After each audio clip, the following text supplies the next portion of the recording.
Muy buenas tardes, mi nombre es Christopher Gutiérrez y ella es mi compañera Abigail Güemes. Somos estudiantes del segundo semestre de la carrera de Ingeniería en Nanotecnología en el Centro Universitario de Tonalá de la Universidad de Guadalajara.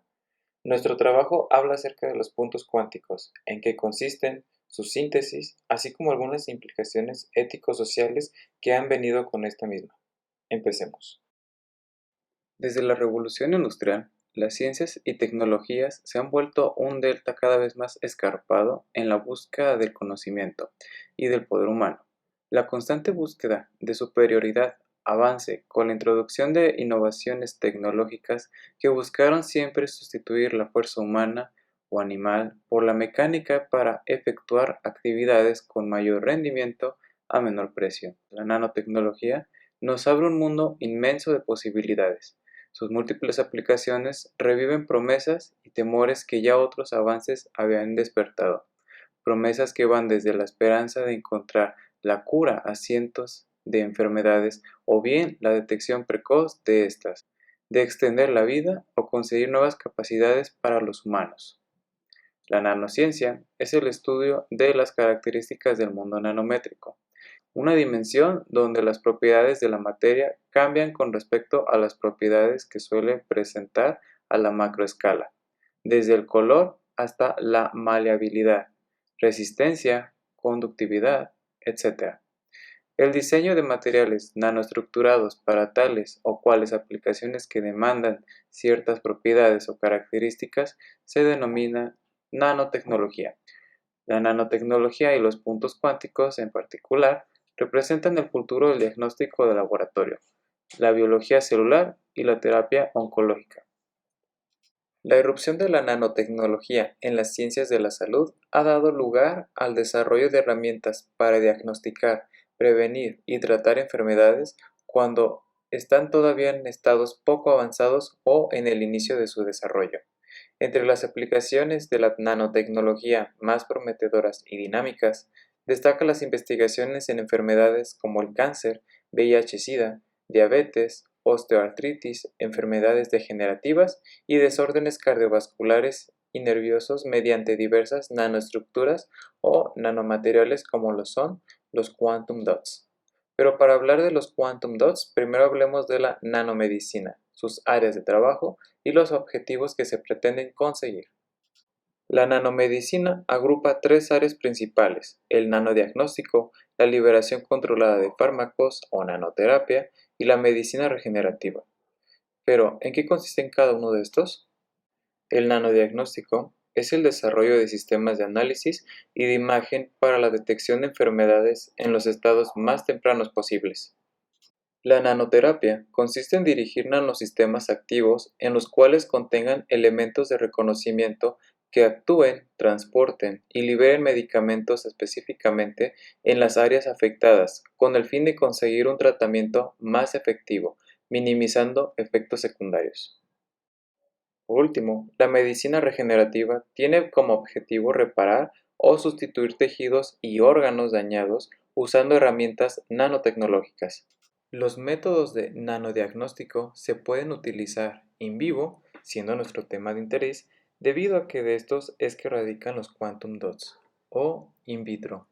El diagnóstico en vivo requiere que los nanodispositivos puedan penetrar en el cuerpo humano para identificar y cuantificar la presencia de un determinado patógeno o de células cancerígenas.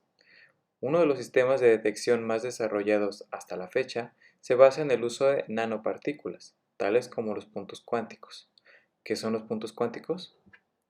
Los quantum dots, o puntos cuánticos, son nanopartículas que tienen un tamaño de pocos nanómetros, de 1 a 10 nanómetros, y dado su carácter cuántico, emiten luz en diferentes longitudes de onda, con distintos colores, mismo que es determinado por el tamaño. Así, aquellos con tamaño de 2 nanómetros emiten en azul, de 2,3 nanómetros en verde, de 3,5 nanómetros en naranja y tamaños aproximados a los 6 nanómetros en color rojo. Debido a la cantidad de colores en que pueden emitir, los puntos cuánticos se pueden combinar para detectar diversas sustancias, células tumorales, antígenas, etc. por lo que son extremadamente útiles como marcadores biológicos. El Quantum Dot emite un haz de luz monocromático, intenso y con un espectro de emisión siempre muy estrecho, simétrico y sin solapamientos. Gracias a dicha propiedad, una vez fotoexcitado, un Quantum Dot puede brillar durante horas o días. Cuando los puntos cuánticos se acercan a una muestra que contiene las células cancerosas a las que van dirigidos, se produce una reacción específica de reconocimiento biomolecular, de forma que se acumularán allí, permitiendo la detección mediante una iluminación externa con luz ultravioleta y observando su emisión de fluorescencia característica. Síntesis de quantum dots. Se han propuesto muchos métodos para la preparación de los quantum dots, que pueden clasificarse en dos enfoques, de arriba hacia abajo, top-down, y de abajo hacia arriba, bottom-up, que pueden modificarse durante la preparación o el post-tratamiento. En los métodos de top-down incluye el crecimiento epitaxial por haces moleculares, implantación de iones, litografía por haz de electrones y litografía de rayos X, el cual pretende adelgazar un semiconductor a granel, pero para lograr quantum dots de diámetros aproximadamente 30 nanómetros, se recurre más bien a la litografía por haz de electrones, grabado de iones con reactivos y o grabado químico húmedo. Para experimentos sistemáticos en efecto de confinamiento cuántico, formas y tamaños controlados son alcanzables con las geometrías de empaques deseadas usando la alternativa de bottom-up. Los quantum dots coloidales se preparan por autoensamblaje en la solución después de una reducción química. Varias técnicas de autoensamblaje diferentes se han utilizado para sintetizar los quantum dots y pueden subdividirse en productos químicos húmedos y métodos en fase vapor. Bien, los métodos químicos húmedos siguen principalmente los métodos de precipitación convencionales con un control cuidadoso de los parámetros para una sola solución o mezcla de soluciones. Los métodos químicos húmedos son generalmente microemulsiones sol-gel mediante la descomposición en solución caliente, ondas sónicas o microondas y de electroquímica. Mientras que los métodos de fase vapor se comienzan con procesos en los que las capas crecen en un átomo por átomo de proceso, teniendo en consecuencia el autoensamblaje de quantum dots, como por ejemplo se produce en un sustrato sin realmente ningún patrón. Implicaciones ético-sociales sobre los quantum dots. Como ha sucedido con las tecnologías emergentes, para la tecnología es necesario un análisis ético en el que se abarquen las implicaciones sociales, éticas, legales y ambientales, así como los riesgos y alcances de tal tecnociencia podrían traer. Para la nanomedicina, dicha ética debería trascender e incluir las controversias médicas, pues se trata de encontrar una ética que sea funcional en una democracia informativa y deliberativa. Esto es aquella construida sobre la base de un amplio y activo diálogo. La nanobioética, como la bioética, se desarrolla en el ámbito de la ética de la sociedad civil, llamada también ética cívica, surgida en el seno de una sociedad plural, democrática, en el que pueden convivir distintos modos de pensar y diversas creencias que exigen la construcción de una ética civil, es decir, una ética de mínimos que puedan ser compartidos por todos los miembros de dicha sociedad en una ética racional, plural y laica. Indaga la dimensión ética de la vida humana en cuanto ésta tiene repercusión en la sociedad civil. Dichos principios serán fundamentales cuando la nanotecnología evolucione lo suficiente como para entrar en la interacción directa con la vida natural y el propio hombre. Pero para entender mejor esto debemos empezar con la producción de incertezas y o incertidumbres y complicaciones de la nanobiomedicina, desde lo más sencillo como los diversos factores de riesgo y desde qué nociones, dígase científicos en sus diversas disciplinas, consultores, industrias, políticos y reguladores, medios de comunicación, grupos de presión, organizaciones no gubernamentales, etcétera. Como por ejemplo, ¿necesitamos de la nanobiomedicina? ¿Qué tipo de aplicaciones y materiales nanoestructurados son los óptimos? ¿Existen fallas o límites en tales aplicaciones? ¿Cómo pueden minimizar las incertidumbres y evitar, de ser posible, los riesgos innecesarios o no deseados? ¿Quiénes los llevarían a cabo y cómo se garantiza que en efecto está lo más libre posible de intereses creados? ¿Cuáles son los derechos de los pacientes en relación con la privacidad y uso de la información derivada de la nanobiomedicina personalizada? ¿Cuáles son las obligaciones de los médicos y los límites de las prácticas médicas? ¿Quiénes tendrían acceso a los beneficios derivados de la nanobiomedicina y, en su caso, cómo se puede garantizar un acceso universal o cuando menos mayoritario a esos? Estas cuestiones no son de fácil y sencilla respuesta. Necesita todo un proceso legítimo para llegar a la conclusión más viable y para ello primero hay que identificar los siguientes aspectos. 1. Concientizar los factores benéficos y de riesgo. 2. Toma de decisiones, es decir, investigación y monitoreo del tema, así como la divulgación de esta para que sea complementario al siguiente punto. 3. Legitimización social y justificación, es decir, una consulta y diálogo social para dimensionar la confianza, rechazo o escepticismo acerca del tema por la población. Es decir, no porque sea aceptada por un gobierno, esta sea aceptada también por el Estado, sino que debe ser proporcionalmente mayoritaria la aceptación para poder proceder a una regulación sistemática y política que va al siguiente punto. El 4, regulación sistemática y política, es decir, leyes, reglamentos, normas, lineamientos, una iniciativa nacional de nanotecnología, una ley de nanoseguridad y normas diversas. Medida de la priorización de estas áreas de investigación en el financiamiento público para entender las principales demandas sociales en materia de salud, la estandarización y desarrollo de materiales de referencia, programas de investigación ecotoxicológica, el esfuerzo multi e intersecretarial para el monitoreo, etiquetado, certificación y elaboración de protocolos de seguridad para la investigación y producción de nanodrogas o procedimientos que hagan uso de nanoprocesos. La implementación de obligatoriedad de consentimiento informado para cualquier tipo de pruebas clínicas o médicas, impulsa programas sobre aspectos éticos, sociales y legales de las diversas áreas de acción de la nanobiomedicina, programas de monitoreo de la percepción social y de comunicación e información a la sociedad y del desarrollo de códigos de ética, consideración de aplicabilidad del principio precautorio.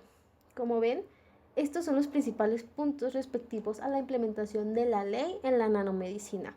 Pues recordemos que la revolución de la nanotecnología abre un mundo de posibilidades mismas que hacen volar la imaginación.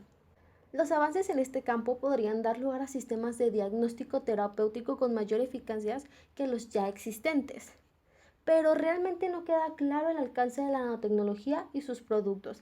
Además, el estudio de los efectos biológicos de las nanopartículas representan un nuevo desafío de nanotoxicología y en estudios de biocompatibilidad. Es por ello que a medida que los dispositivos médicos fueron haciéndose cada vez más complejos, como resultado de las necesidades humanas y de la evolución tecnológica, fueron surgiendo aspectos éticos que en muchos casos fueron ignorados tras la persecución de un objetivo puramente económico y muchas veces dieron lugar a consecuencias catastróficas para el paciente. Es por ello fundamental implementar sistemas políticos legales que puedan orientar a esta nueva área a un uso adecuado de sus productos.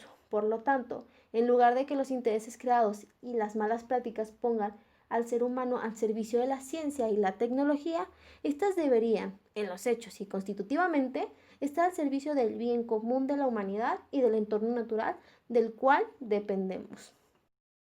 En conclusión, podemos decir que estamos en un punto de espacio temporal donde las grandes incertidumbres nos podrán llevar a la constante búsqueda de soluciones y de cierta manera es favorecedor, puesto que esto nos deja mucho espacio aún por descubrir y progresivamente ir mejorando.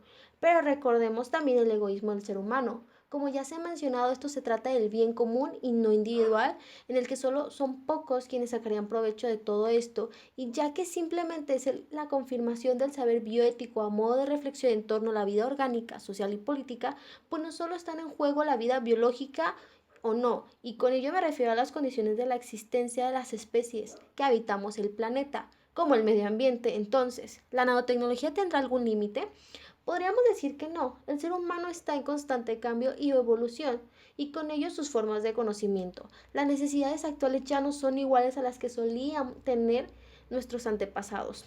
Ahora hay problemas de los cuales el ser humano debe solucionar, cuestiones que nosotros mismos hemos causado con la contaminación ambiental, que va desde el hogar hasta las grandes industrias, y esto trajo consigo el ya famoso calentamiento global.